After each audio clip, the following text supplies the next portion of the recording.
said. He said, when Leon stood up and said that, I thought to myself, if that simple-minded man can come and grasp, maybe I should rename Leon to Mary.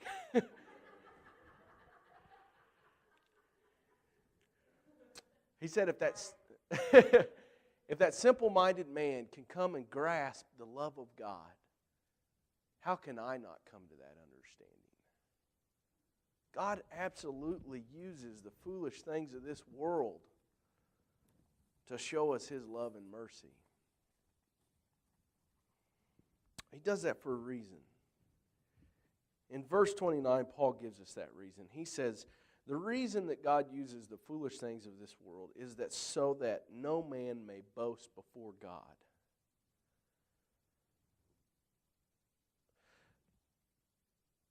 You probably at some point in your life have heard of Plato and Socrates. Plato was a philosopher that actually was a student underneath Socrates. Socrates was this great philosopher that never wrote anything down. And so most of what Plato wrote down was actually from Socrates. He had just heard him say that. So Plato writes of this one scenario in which he writes it as if it's a conversation between Socrates and Plato's brother. And in this conversation, he calls this the allegory of the cave.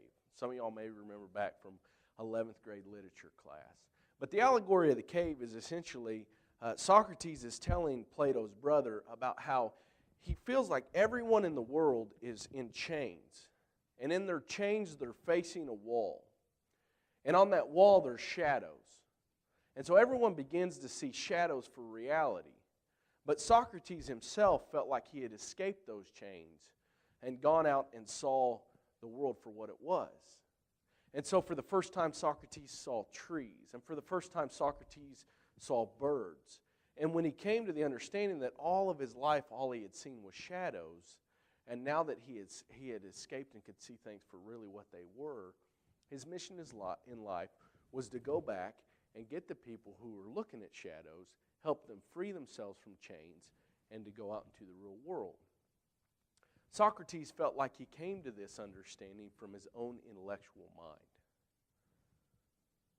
And Paul is taking this very idea, this very notion that somehow enlightenment can stop you from seeing shadows and start you in seeing trees for the first time is a ridiculous notion.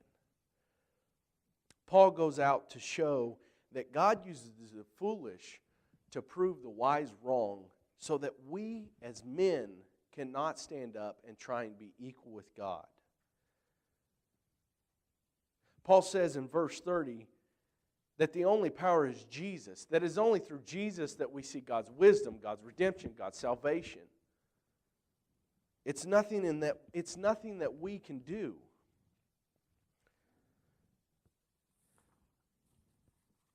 So I come to this. Are you foolish for the gospel?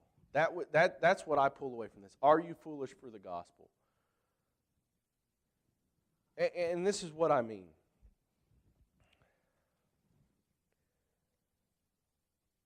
Is the gospel the most important thing in your life? Because if it's not, if we're gonna come here and we're gonna do Sunday school, we're gonna do Wednesday night, we're gonna preach, we're gonna sing, and it's not gonna go outside of the doors, then we shouldn't even be here. It's just a social club. If what we're gonna talk about and sing about and say we believe stays right here and doesn't go out the doors, then we're not living out that message. Because being foolish for the gospel is not what we do in here, it's what we do in the world. Being foolish for the gospel means not being worried about what your friends and coworkers think. It means living out the message of Jesus. And here's why. Because when I think about Jesus' hand being pierced for my sins and the blood of God dripping on this earth so that I may be able to find redemption, that's why we're foolish for God. That's the only reason that we are foolish for God.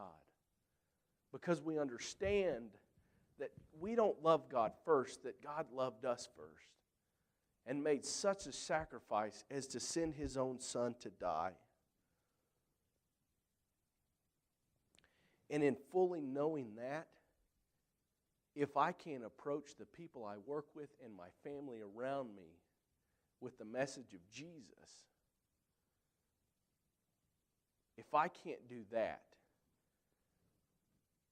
then I would question if I'm a fool for the gospel. If we can't take this message outside of here, then we should just stop the whole facade. But if we can stand up together and take this message out of here, then when we end up before God in judgment, when He's seated on that mighty throne, He will say, "Well done, my good and faithful servant."